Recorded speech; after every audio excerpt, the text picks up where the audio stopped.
성을 유지해야 합니다 라는 제목으로 하나님 말씀을 나눌 때 많은 은혜 받으시기를 주의 이름으로 축원드리겠습니다. 조희정의 완전한 행복에 보면 남편이 자기 아내에 대한 이야기를 합니다. 이렇게 평가하고 있어요. 우리 한번 다 같이 읽어보도록 할까요? 감정적 항상성이 유지되지 않았다. 이리와 저리가 사이를 무시로 오갔다. 이리와 시간에는 천사였고 저리가 시간에는 미친 여자였다. 사소한 일로 트집을 잡고 트집 잡지 않도록 처신하면 왜 자신에게 거리를 두냐고 화를 내고 화를 내기 시작하면 귀엽고 극단까지 갔다. 솔직히 책을 읽으면서 웃었어요. 우리 아내 생각이 나서. 감정적 항상성이 유지되지 않았다라고 이야기합니다. 이리와 할 때는 천사였고 저리가 할 때는 미친 여자였다는 거예요. 천사와 미친 여자 사이로 왔다 갔다 합니다. 여자들이 좀 그러죠. 죄송합니다. 그러면서 이러는 거예요. 이거 얼마나 힘들까? 이렇게 사는 것이 얼마나 힘들까? 여러분, 감정의 항상성이 유지되어야 합니다. 남자들도 마찬가지예요. 이 항상성이라고 하는 단어가 우리말 사전에 이렇게 나와 있더라고요. 읽어보도록 하겠습니다. 다양한 자극에 반응하여 개체 혹은 세포의 상태를 일정하게 유지하려는 성질. 여러분, 이 항상성이라는 단어를 사전에도 찾아보면서 두 가지의 마음이 쓰였습니다. 다양한 자극에 반응하는 거예요. 우리가 인생을 살다 보면 다양한 자극이 우리 삶에 찾아와요. 환경이 수시로 변해요. 그런데요, 일정하게 유지하는 성질, 이것을 항상성이라고 이야기하는 거예요. 여러분, 우리가 이 땅에 살면서 환경에 다양한 자극이 있다 해서도 감정이 변화무쌍한 것이 아니라 항상 일정하게 유지해야 한다는 감정의 항상성을 유지해야 한다는 거죠. 신앙에도 마찬가지입니다. 신앙도 항상성을 유지해야 됩니다. 다양한 자극에 반응하여 신앙생활이 요동하게 되고 신앙생활이 변동하게 되면요, 하나님이 얼마나 힘드실까 하는 생각을 해봤어요. 주님은 산 같으신 분이에요. 요동함이 없어요. 항상 일정하십니다. 마찬가지로 저와 여러분들의 믿음, 신앙도 산과 같은 믿음의 사람이 되어야 될 줄 믿습니다. 항상 그 자리에. 여러분, 항상 그 자리에서 신앙을 요동하지 아니하고 다양한 자극이 내 삶에 찾아온다 할지라도 신앙은요, 항상 신앙생활을 유지하는 신앙의 항상성이 우리 믿음 가운데 나타나야 될 줄 믿습니다. 오늘 본문은 신앙의 항상성을 유지하는 사람의 이야기예요. 1절 2절 말씀 읽어보도록 할까요? 가이사랴에 고넬료라 하는 사람이 있으니 이달리아 부데라 하는 군대의 백부장이라. 그가 경건하여 온 집안과 더불어 하나님을 경외하며 백성을 많이 구제하고 하나님께 항상 기도하더니. 여러분, 가이사랴에 고넬료가 하는 사람이 있었는데 로마의 백부장입니다. 로마 사람이에요. 로마 시민권을 가지고 있는 백부장으로서 군대 장교입니다. 그럼에도 불구하고 하나님을 경외하며 많이 구제하고 하나님께 기도하는 사람이다라고 이야기합니다. 근데 고넬료의 삶에는요, 두 개의 부사가 항상 붙어 있어요. 만이라고 하는 부사와 항상이란 단어예요. 여러분, 신앙의 항상성을 유지하고 있다는 거예요. 항상 하나님께 기도했다는 거예요. 저와 여러분에도 이 항상이라고 하는 부사가 항상 붙어 있어야 될 줄 믿습니다. 여러분, 이 항상이란 부사가 떨어졌다가 붙었다 떨어졌다 붙었다 하는 것이 아니라 이 부사가 신앙생활 하면서 항상 따라 붙어야 돼요. 아니요, 내 몸에 붙어 있어야 돼요. 그래서 저와 여러분들은요, 항상 하나님께 기도하고 항상 하나님을 예배하고 항상 신앙의 항상성이 항상 유지하는 거룩한 성도 되셔야 될 줄 믿습니다. 왜 이 항상이란 단어가 우리 삶에 붙어 있어야 될까요? 아주 중요한 이유가 있습니다. 여러분 꼭 기억하셔야 돼요. 2절의 결과가 4절이에요. 4절 말씀 우리 한번 같이 읽어보도록 할까요? 고넬료가 주목하여 보고 두려워 이르되 주여 무슨 일이니까? 천사가 이르되 내 기도와 구제가 하나님 앞에 상달되어 기억하신 바가 되었으니. 여러분, 신앙의 항상성을 유지하게 될 때 하나님 앞에 상달되어 기억하신 바가 되었다라고 이야기합니다. 두 개의 동사가 있습니다. 상달되다, 기억되다. 이 두 개의 동사가 또한 우리 삶에 반드시 나타나야 될 줄 믿습니다. 이 상달되다라고 하는 동사는요, 위로 올라가다는 거예요. 위로 올라가서 하나님 손에 딱 들려지게 되는 거예요. 여러분, 우리가 항상성이 나타나게 될 때 하나님 앞에 위로 올라가는 거예요. 목사님들이 주로 사용하는 표현이 기도가 땅에 떨어지지 않도록 해달라는 기도를 해요. 항상성이 없으면요, 기도하면 어떻게 합니까? 땅에 떨어지는 거예요.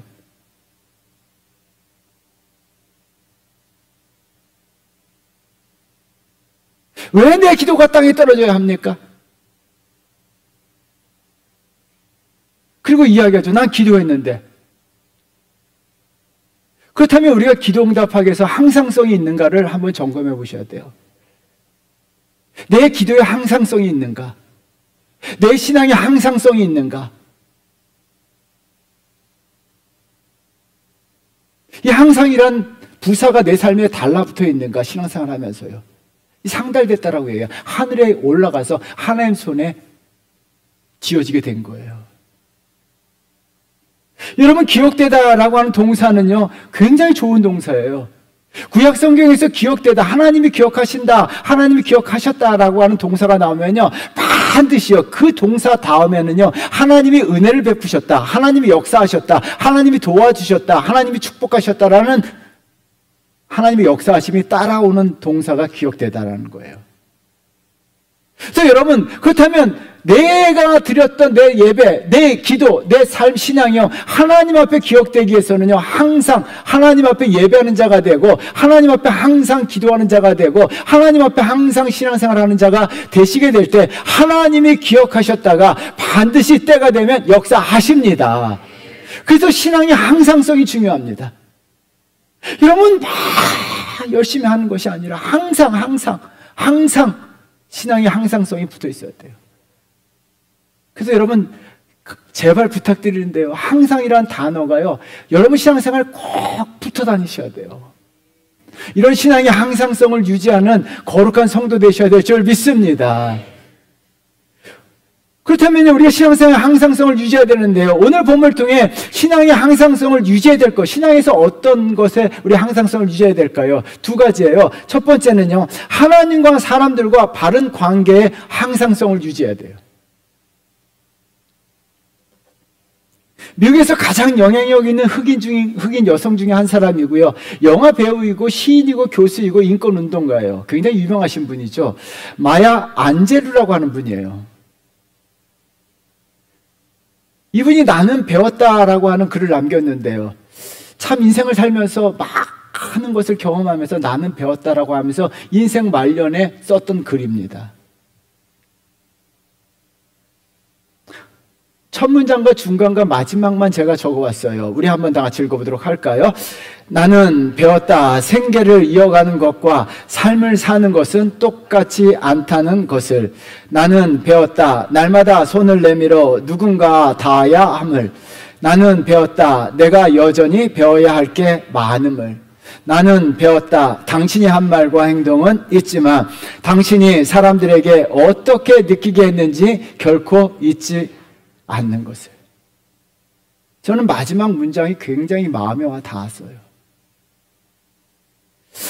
여러분, 사람들과 말과 행동은요, 기억에 나지 않지만 어떻게 그 사람에 대해 느꼈는지는 결코 잊혀지지가 않는다는 거예요. 잊을 수가 없다는 거예요. 그렇다면 우리가 이런 질문을 던져볼 수가 있습니다. 내가 사람들에게 어떻게 느껴지게 되어 있는가? 나는 어떤 존재인가? 사람들에게서. 여러분 주위 사람들에게 어떤 존재냐는 거예요. 여러분 주위 있는 사람들이 여러분들을 어떻게 느끼고 있냐는 거죠. 그 느낌이라는 것은 그 사람이 했던 말, 행동은요, 잊어질 수 있지만 그 사람에 대한 느낌은 절대 잊혀지지가 않는다는 거예요. 그럼 나는 다른 사람들에게 어떤 느낌을 주느냐는 거죠. 여러분, 어떤 느낌을 주십니까? 괜찮다. 정말 멋지다. 참 아름답다. 선하다. 좋다. 그 사람을 보면 참 편하다. 이런 느낌을 줘야 돼요. 너무 조용하시네. 이런 느낌을 주셔야 합니다. 참 별로다. 한국말로 싸가지가 없다. 괴팍하다. 성질 더럽다. 이런 느낌을 준다면요.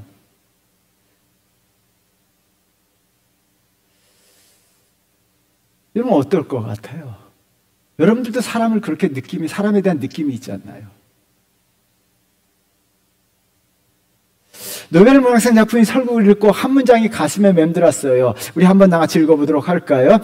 나쁜 병이 일기라도 하면 좋은 마을에서 끝장이죠. 이 끝장이란 말이 마음에 확 닿았어요. 여러분, 목사가 한순간에 끝장나요. 교회가 한순간에 끝장나고 사람이 한순간에 끝장나더라고요. 어떻게 평가되느냐에 따라서.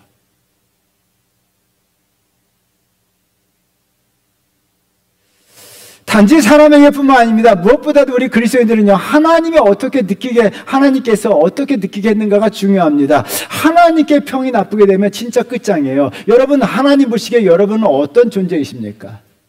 나는 하나님에게 어떤 평을 받냐는 거죠.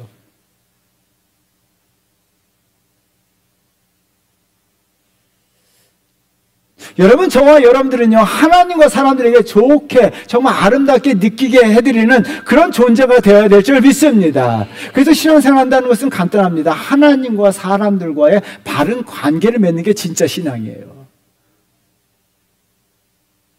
여러분, 신앙은요, 하나님과 사람들과 바른 관계를 맺는 게 신앙인 줄 믿습니다. 그래서 이것이 항상성을 유지해야 돼요. 하나님과 나와의 관계, 또한 사람들과 나와의 바른 관계의 항상성을 유지하는 것이 진짜 신앙이에요. 오늘 본문에 보면 고넬료는요, 하나님과 사람들에게 바른 관계의 항상성을 유지하였는데요. 2절 말씀 우리 한번 같이 읽어보도록 할까요?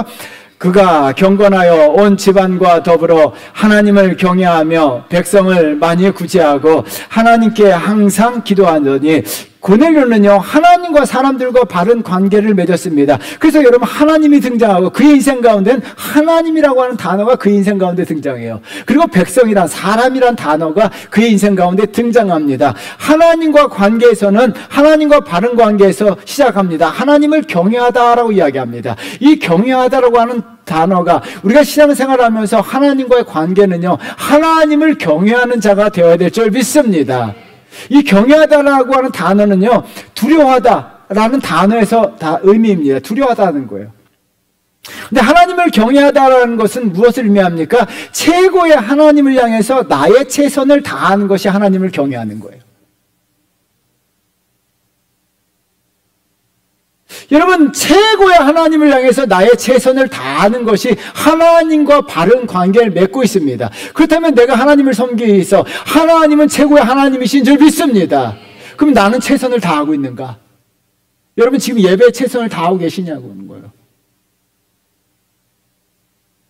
여러분들이 드리는 이 예배에 지금 최선을 다하고 계시냐는 거예요. 그게 하나님을 경외하는 거예요.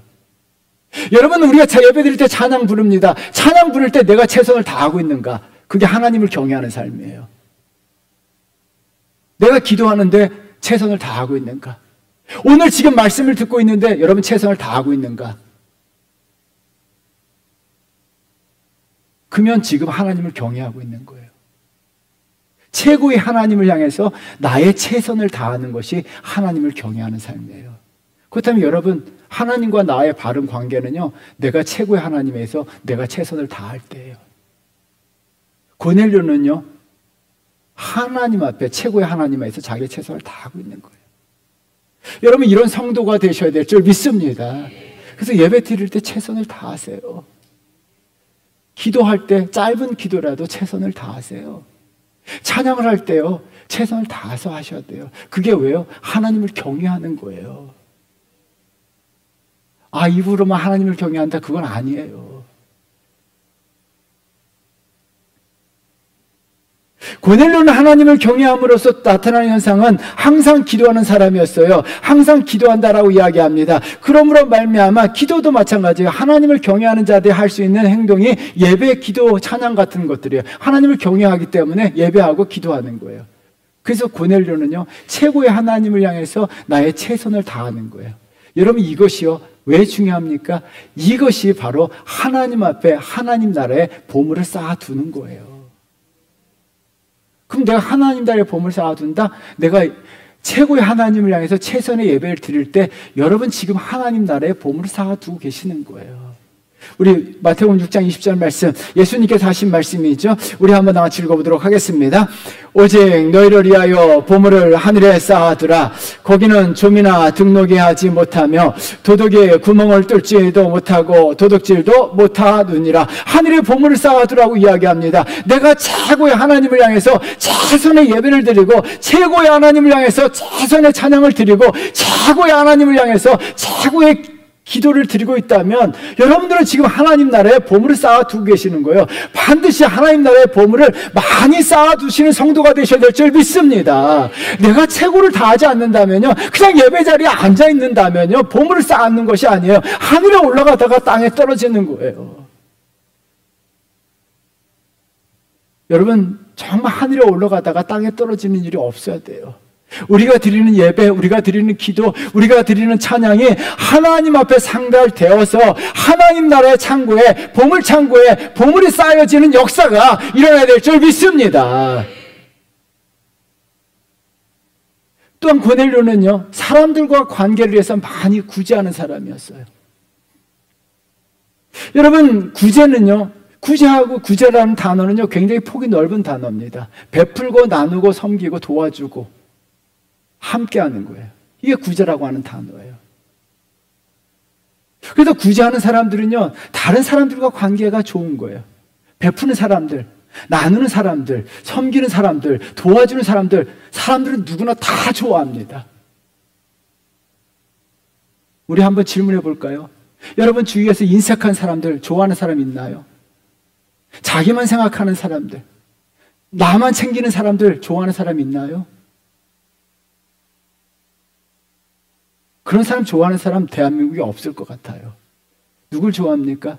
베푸는 사람들, 나누는 사람들, 섬기는 사람들, 도와주는 사람들, 따뜻한 말 한마디 해주는 사람들. 마더 테레사의 나는 빛이 되어라 라는 책을 읽다가 감동을 받은 문장이에요. 우리 한번 다 같이 읽어보도록 할까요? 우리는 가난한 이웃들은 내일이면 이미 죽은 자가 되어 있을지도 모릅니다. 그들에게 빵 한 조각과 물 한 잔이 필요한 건 오늘입니다. 이 책을 읽었을 때가, 이 책을 읽다가요, 중간에 정말 많은 우울증으로 인해서 스스로 생을 마감한 사람들이 이 기사를 떴을 때 이 책을 읽게 되었어요.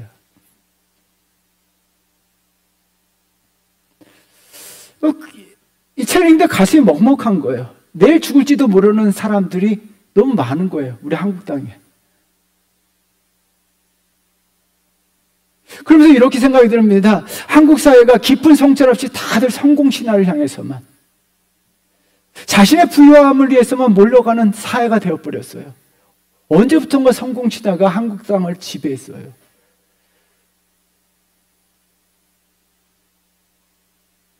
교회도 성공신화를 향해서 달려가고,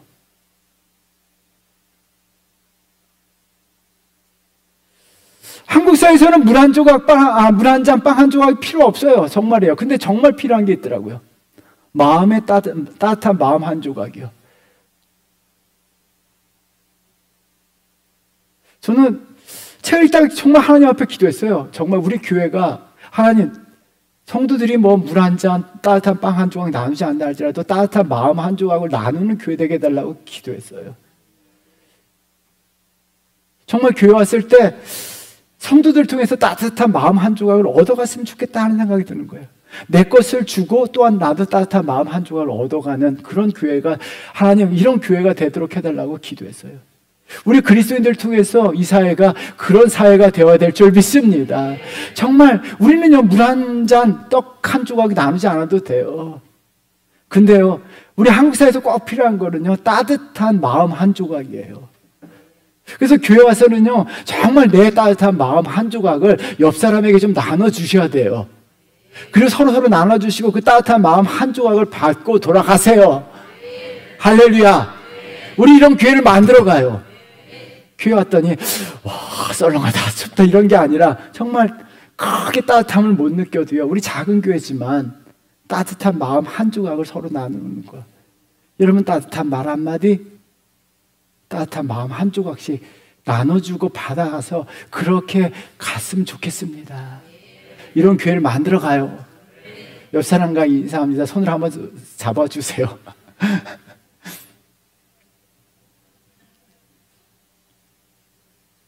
알렉산더 대왕에 대한 유명한 이야기예요. 제가 너무나 감동을 받은 이야기인데요. 알렉산더 대왕이 여러 나라를 정복했을 때 그럼에도 불구하고 그날에는 보물 창고가 없었다라고 이야기해요. 획득한 재물을 모두 백성들에게 나눠줬기 때문인데요. 당시 알렉산더 대왕과 쌍벽을 이뤘던 나라는 페르시아입니다. 페르시아, 알렉산더 대왕 당시에 페르시아를 지배했고 통치했던 사람은 다리우스 3세예요. 다리우스 1세 때 페르시아가 확장되고 팽창되고 어마어마한 거대 제국을 만들었어요. 다리우스 3세는요, 늘 자신의 창고를 보물로 채우는 데만 힘썼는데요. 그가 알렉산더 대왕이 보물 창고가 없다는 이야기를 듣고 알렉산더 대왕에게 이렇게 조롱하면서 비웃으면서 말했습니다. 여보야, 너의 보물 창고는 어디에 있느냐? 봐라, 내 보물 창고가 이렇게 많고 이렇게 많은 보물이 있다. 너의 보물 창고는 어디에 있느냐? 그러자 알렉산더 대왕이 다리우스 3세에게 이런 말을 했습니다. 같이 읽어봐요. 읽어보도록 하겠습니다. 벗의 마음속에 있다.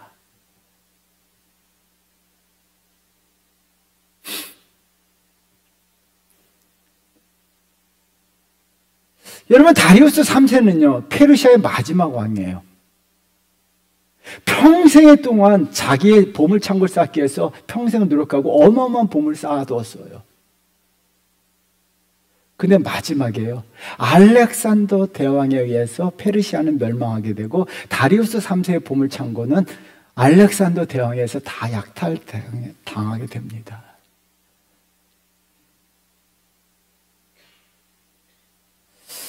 여러분들의 보물은 어디에 쌓아두고 계십니까?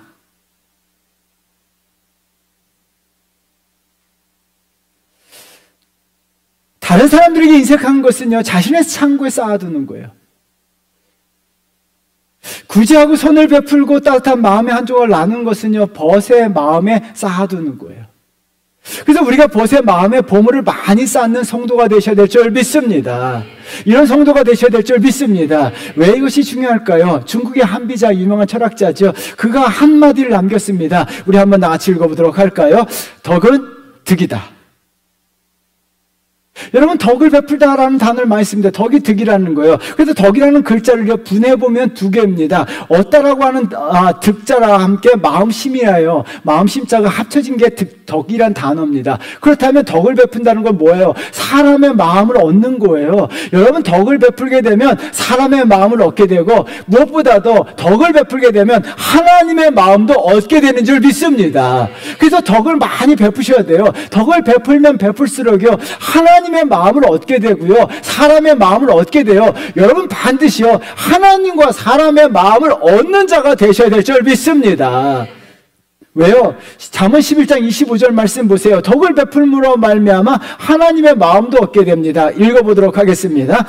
구제를 좋아하는 자는 풍족하여질 것이요, 남을 윤택하게 하는 자는 자기도 윤택하여지리라. 구제를 좋아하는 자는 풍족하여지고 남을 윤택하게 하는 자는 자기도 윤택하게 된다라고 이야기합니다. 여러분, 따뜻한 마음의 한 조각을 나누십시오. 그러면 여러분도 마음도 하나님께서 따뜻하게 만들어주실 줄 믿습니다.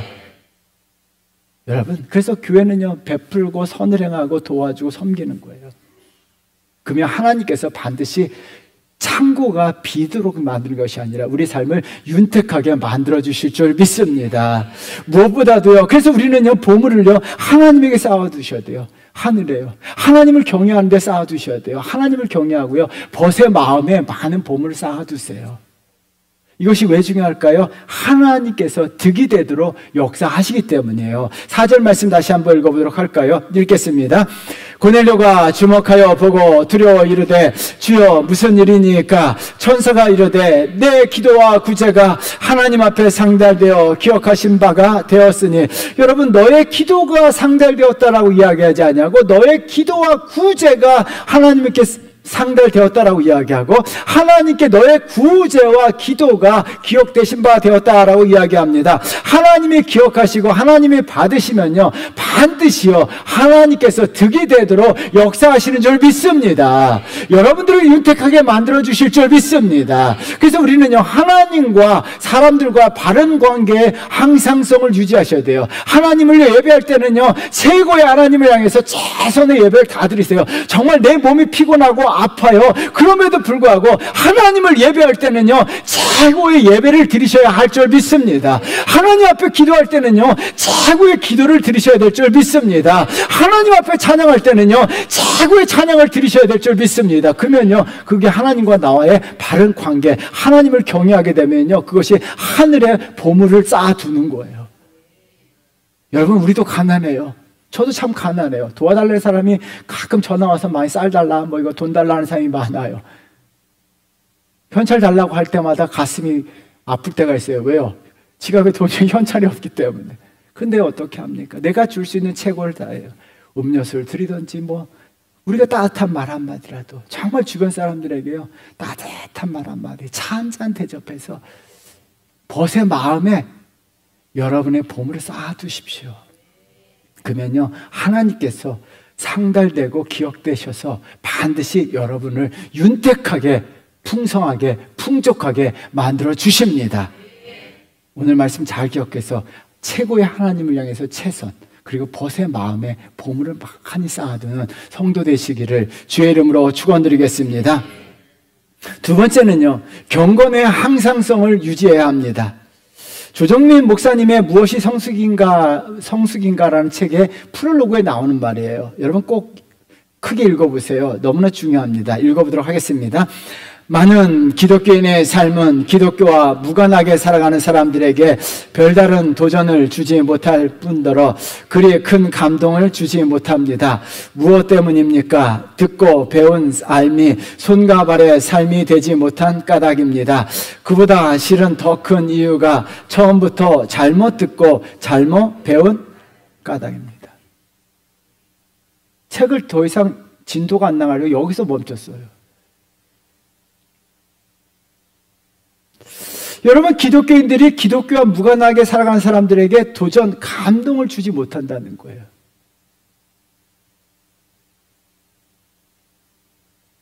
여러분들은 어떻습니까? 요즘 기독교, 목사, 교회, 이 타이틀을 걸고 막 세상에 떠들고 있어요. 저는 그런 질문을 던져요. 과연 그들의 모습을 보고 얼마나 많은 사람들이 감동을 받을까?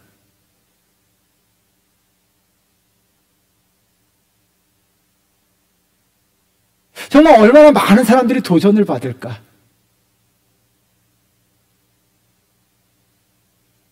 정치적 목소리를 내는 사람들의 그 광장에 모여있는 사람들을 보고 얼마나 많은 세상 사람들이 정말 은혜를 받고 눈물을 흘리고 감동을 받고 도전을 받을까?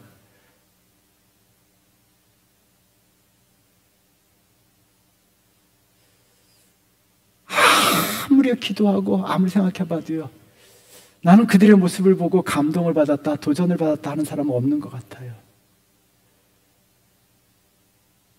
가끔 친구들에게 그런 전화 받을 때마다 속이 상해요. 교회가 왜 그러니?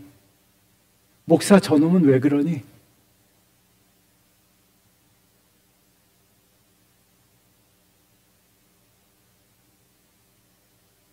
제가 할 말이 없어요. 미안하다. 나도 목사지만 미안하다. 교회가 잘못했다. 제가 친구들한테 그런 얘기를 듣고 있어요. 여러분, 괴리감, 거부감, 상실감을 교회가 지금 세상에 제공하고 있어요. 교회, 목사, 기독교.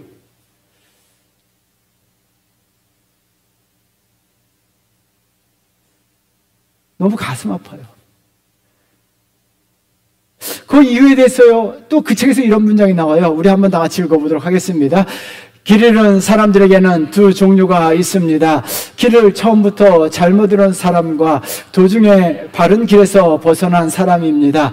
신앙의 길을 잃은 두 부류의 사람도 처음부터 성경이 가르치는 길을 확인하지 않고 무작정 사람들이 가르치는 길을 따라가는 사람들이 있고, 처음에는 제대로 떠났지만 어느새 자기 스스로 인도자가 되어 길에서 벗어난 사람입니다. 여러분, 성경이 가르치는 길을 걷지 아니하고 사람들이 가르치는 길을 걸고 있습니다. 예수를 따르는 것이 아니라 자기를 따르라고 이야기합니다. 여러분, 어느 순간부터 목사들이 자기를 따르라고 이야기해요. 목사들이 자기를 따르라고 이야기해요. 여러분, 한국교회와 성도들이 길을 잃어버린 거예요. 한국교회 회복은요, 성경에 가르치는 길을 걸어야 합니다. 여러분, 성경에 가르치는 걸어야 되고요. 여러분, 목사를 따르는 길에서는 안 돼요. 목사를 따르는 것은 아니에요. 목사를 따라서는 안 돼요. 예수를 따르셔야 될 줄 믿습니다. 예수를 따르셔야 될 줄 믿습니다. 왜 목사를 따라야 돼요? 목사 따르지 마세요. 목사 따라서는 안 돼요. 목사 따라오서는 안 돼요. 목사들의 이야기가 다 맞는 게 아니에요. 저도 틀린 말을 하고 저리도 잘못될 때가 있어요. 목사 따라서는 안 돼요. 목사 따라오지 마세요. 여러분, 예수 믿는 거는요, 예수님 따르셔야 돼요.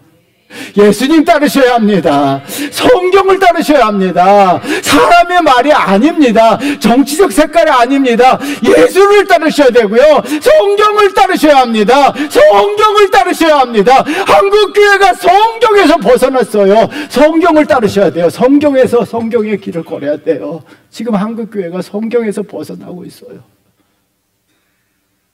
저도 두려울 때가 많아요. 혹시 내가 성경에서 벗어나지 않았는가.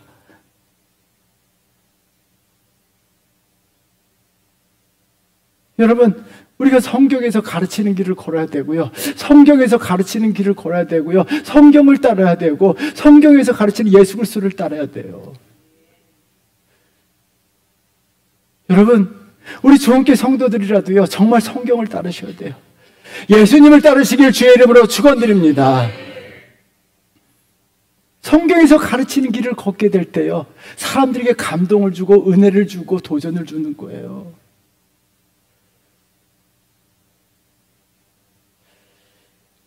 그러므로 말미암아 성경에서 가르치는 길을 걷게 될 때 사람들에게 복음의 영향력이 확장되는 거예요. 성경을 벗어났을 때는요, 사람들에게 거부감, 괴리감, 거절감만이 들게 하는 거예요. 여러분, 성경에서 가르치는 그리스도의 삶을 살아가는 것을 우리가 경건이라고 불러요. 그래서 오늘 본문의 고넬료는요, 경건의 삶을 살았어요. 2절 말씀 우리 한번 나같이 읽어보도록 할까요? 읽겠습니다. 그가 경건하여 온 집안과 더불어 하나님을 경외하며 백성을 많이 구제하고 하나님께 항상 기도하더니, 여러분, 2절의 시작이 뭐예요? 그가 경건하여가 시작입니다. 여러분, 그리스도인들의 시작은요, 경건하여가 시작이 되어야 합니다. 저와 여러분의 삶의 시작은 경건하여가 시작이 되어야 될 줄 믿습니다. 그가 경건하여 온 집안과 더불어 하나님을 경외했다라고 이야기합니다. 그의 시작은 경건이었어요. 여러분, 경건이 우리의 시작이 되어야 됩니다. 그리스도인들의 삶은 경건이 시작이 되어야 될 줄 믿습니다. 그런데요, 뭐라고 이야기합니까? 이 경건이라고 하는 단어가요, 헬라어에서는요, 헬라어 사회에서는 경건하다라고 하는 단어가 굉장히 좋은 단어예요. 좋은이라는 단어와 존경하다라는 단어가 합성어예요. 그럼 경건하다는 헬라 사회에서는요, 경건한 사람 뭐예요? 존경받는 사람을 경건한 사람이다라고 그렇게 불렀어요. 그래서 성경 저자는요, 이 경건이라는 단어가 너무 좋은 단어예요. 세상에서 정말 경건한 사람들이 뭐예요? 존경받는 사람이 경건한 사람이에요. 하나님에게 인정받는 사람이 경건한 사람이고요, 사람들에게 존경받는 사람이 경건한 사람인 거예요. 저와 여러분들 경건한 자가 되어야 될 줄 믿습니다. 근데 이 단어를요, 기독교를 가지고 들어온 거예요. 경건이라는 단어가 헬라사에 있었어요. 근데 그 단어를요, 기독교가 가지고 온 거예요. 그래서 이 단어를 어떻게 사용합니까? 기독교에서 경건이라는 단어는 간단합니다. 하나님의 말씀에 근거하여 살아가는 삶을 경건이라고 이야기해요. 그럼 하나님 말씀이 없는 삶은요, 경건이라고 이야기할 수가 없어요. 교회를 아무리 오래 다니고요, 목사 타이틀을 갖고 있어도요, 하나님 말씀과 상관없는 삶을 살면 경건이라고 할 수가 없어요. 경건은요, 철저하게 하나님 말씀, 성경 말씀에 근거하여 살아가는 삶을 경건이라고 이야기해요. 그래서 저와 여러분들은요, 하나님 말씀, 성경 말씀에 근거하여 삶을 살아가셔야 될 줄 믿습니다. 이런 경건한 자가 되셔야 돼요. 이런 경건한 자가 한국교회가 회복돼야 돼요.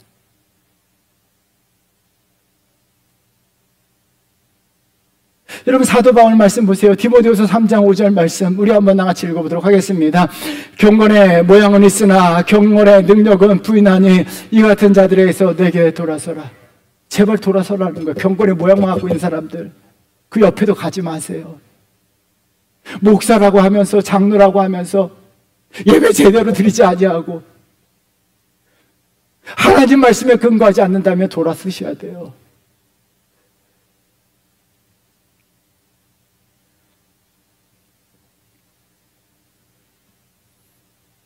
사랑하는 성도 여러분, 세상 친구들에게 많은 전화를 받을 때마다 정말 가슴이 찢어져요. 한국교회가 경건이라고 하는 단어를 잃어버렸어요. 한국교회 성도들이, 목사들이 경건이라는 단어를 잃어버렸어요. 사랑하는 주원교회 성도 여러분, 저도 마찬가지고 여러분들도 마찬가지예요. 우리가 회복해야 될 것은요, 하나님의 말씀에 근거한 경건의 삶을 사셔야 될 줄 믿습니다. 진짜 경건하셔야 돼요. 왜 이것이 중요합니까? 경건하게 되자 복음의 영향력이 확장되는 거예요. 여러분, 경건한 고넬료의 삶을 통해서 복음의 영향력이 확장되었는데요, 먼저 가정에서 나타났습니다. 2절에 뭐라고 시작합니까? 그가 경건하여 온 집안과 더불어 하나님을 경외하니. 여러분, 3인칭 단수에서 시작합니다. 그에서 시작해요. 그가 한 사람이 경건한 거예요. 고넬료 한 사람이 경건함으로 말미암아. 그래서 중요한 게 있어요. 가정에서 한 사람이 중요합니다. 가정에서 한 사람이 중요합니다. 누구? 경건한 한 사람이 중요합니다. 그가 경건함으로 말미암아, 그 한 사람으로 말미암아 그 복음의 영향력이 가정에 확장된 거예요. 고넬료 한 사람이 경건함으로 말미암아 온 집안이 하나님을 경외하는 가정이 되었다는 거예요. 저와 여러분들도 그 한 사람이 되셔야 될 줄 믿습니다. 내가 경건한 사람이 되셔야 돼요. 우리 한 사람이 경건한 사람이 되면요, 그 한 사람의 복음의 영향력이 가정 전체에 나타나는 줄 믿습니다. 이런 성도 되셔야 될 줄 믿습니다. 또한요, 고넬료의 복음의 영향력은 직장에서도 나타났어요. 여러분, 7절 말씀 우리 한번 크게 읽어보도록 하겠습니다. 마침 말하던 천사가 떠나매 고넬료가 집안 하인들과 부하 가운데 경건한 사람 하나를 불러, 부하 가운데 경건한 사람 하나를 불렀다라고 이야기합니다. 그런데 제가 성경을 묵상하면서요, 여러분 깜짝 놀랐습니다. 하나라고 하는 단어가 팝업처럼 팍 튀어나온 거예요. 그래서 제 마음속에 들었던 것은 한 사람. 그래서 옆에 이런 질문도 났습니다. 설교 준비하면서 한국교회 성도들이 한 사람에게만 영향을 끼쳤더라면 어떻게 되었을까? 정말 내가 100명, 1000명, 10,000명에게 복음의 영향력을 끼치는 것이 아니라 딱 한 사람에게만, 그리스도인들이 한 사람에게만 영향을 끼쳤더라면 어떻게 됐을까? 여러분 한번 생각해 보세요. 과연 내가 한 사람에게, 정말 나를 통해서 복음의 영향력을 받는 한 사람이 있는가? 고넬료를 통해서 한 사람, 부하 한 사람이 경건한 사람이 되었다는 거예요. 고넬료를 통해서 수백 명, 수천 명, 수만 명이 돌아온 게 아니에요. 한 사람. 그러면 한국교회 성도들이 한 사람에게 복음의 영향력을 끼쳤더라면 어떻게 되었을까? 여러분, 정말 직장에서 딱 한 사람이라도 내가 경건함으로 말미암아, 나 한 사람이 경건함으로 말미암아 복음의 영향력이 한 사람에게도 끼쳐야 되는 은혜가 있어야 될 줄 믿습니다. 왜 이것이 중요할까요? 마야 안젤로, 아까 처음에 소개했던 그 마야 안젤로의 명언이에요. 우리 한번 나같이 읽어보도록 하겠습니다. 인생은 숨을 쉰 횟수가 아니라 숨이 멎을 정도로 벅찬 순간이 얼마나 많았는가로 평가된다. 여러분, 숨만 쉬고 살아가고 계십니까? 숨만 쉬고 살아가는 사람들이 있어요. 아니면 인생의 숨이 멈출 정도로 벅찬 순간을 맞이하며 살아가고 있는가?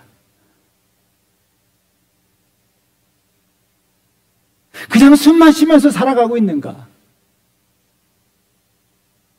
여러분, 숨만 쉬고 살아간다는 게 무슨 의미가 있을까요?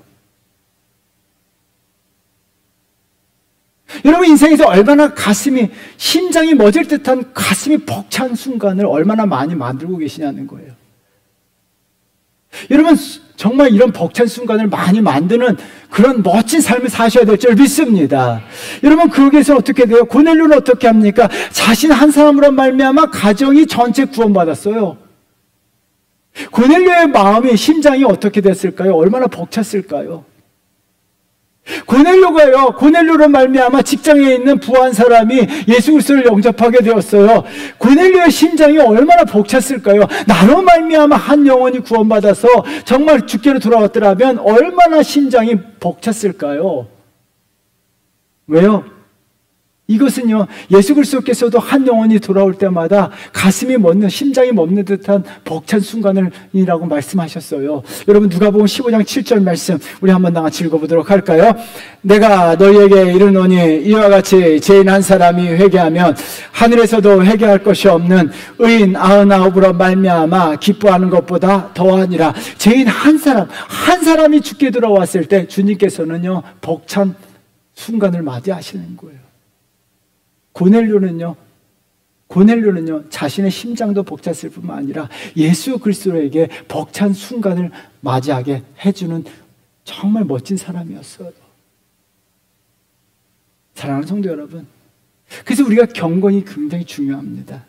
우리는요, 이제 하나님 말씀에 근거한 경건의 삶을 사는 저와 여러분 되시기를 주의 이름으로 축원드립니다. 반드시 하나님 말씀에 근거한 경건의 항상성이 있어야 돼요. 항상성. 한 번 경건할 수 있어요. 한 번 예배 드릴 수 있고요. 한 번 기도할 수 있고요. 한 번 말씀대로 살 수 있어요. 아니에요. 한 번이 아니에요. 항상 경건의 삶을 말씀에 근거해서 잘하지는 못해요. 잘하지 못해도요, 항상 말씀에 근거한 경건의 항상성을 유지하게 되면요, 우리로 말미암아, 나 한 사람으로 말미암아 복음의 영향력이 가정과 직장에서 퍼져가서 정말 하나님께 가슴 벅찬 순간을 내가 만들어 드리는 거예요. 또한 내 가슴도 벅차고요, 또한 하나님의 마음도 벅찬 순간을 만들어 주세요. 그렇다면 하나님이 얼마나 기뻐하실까요? 저와 여러분들 복음의 말씀에 근거해서 항상 경건한 성도 되시기를 주의 이름으로 축원드리겠습니다. 사랑하는 성도 여러분, 그래서 따라합니다. 신앙의 항상성을 유지하자. 신앙의 항상성을 유지하자. 아멘. 그래, 요동하지 않냐고. 다양한 자극 속에서도 신앙의 항상성을 유지하세요. 신앙 두 가지 신앙. 하나는요, 하나님과 사람들과의 바른 관계. 그래서 정말 우리가 일주일에 한 번 예배 드리는 사람도 있고 여러 번 예배 드리는 사람이 있지만 어떤 예배도요, 최선을 다하세요. 졸거나 딴짓하거나 하지 마세요. 집중하셔야 돼요. 정말 최고의 하나님을 위해서 최선을 다해드려야 돼요. 찬양 부를 때도요, 최고로 부르셔야 돼요. 기도도 최선을 다해서 하셔야 돼요. 그게 하나님을 경외하는 거고 하나님과 나의 바른 관계예요. 하나님은요, 최고의 하나님이세요. 하나님은 최고의 하나님이세요. 그러면 나의 최선을 다하세요. 그리고 사람들에게 벗의 마음에 항상 따뜻한 말 한마디, 따뜻한 마음 한 조각을 벗의 마음에 쌓아두십시오. 그러면요, 하나님께서 반드시 저와 여러분들이 득이 되도록 역사하십니다. 그리고 항상 경건해야 돼요. 경건이라는 거 간단합니다. 경건의 모양이 아니에요. 예배 드리는 척 경건 아니에요. 예배 드리는 척과 의자에 앉아있는 거 경건 아니에요. 하나님의 말씀에 근거해서, 성경에 근거해서 살아가는 것이 경건이에요. 성경에 근거해서 경건함으로 말미암아 복음의 영향력을 정말 한 사람에게 끼치셔서 하나님의 마음을 벅차게 만들고 여러분의 심장도 벅찬 순간을 만들어가서 정말 그런 성도가 되셔서 항상 이것을 유지하시는 거룩한 성도 되시기를 주의 이름으로 축원드리겠습니다. 따라하겠습니다. 다시 한번 하겠습니다. 신앙의 항상성을 유지하자. 아멘. 옆 사람과 인사합니다. 우리 신앙의 항상성을 유지해요.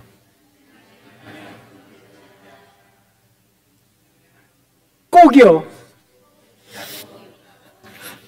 찬양하겠습니다. 주님은 산 같아서.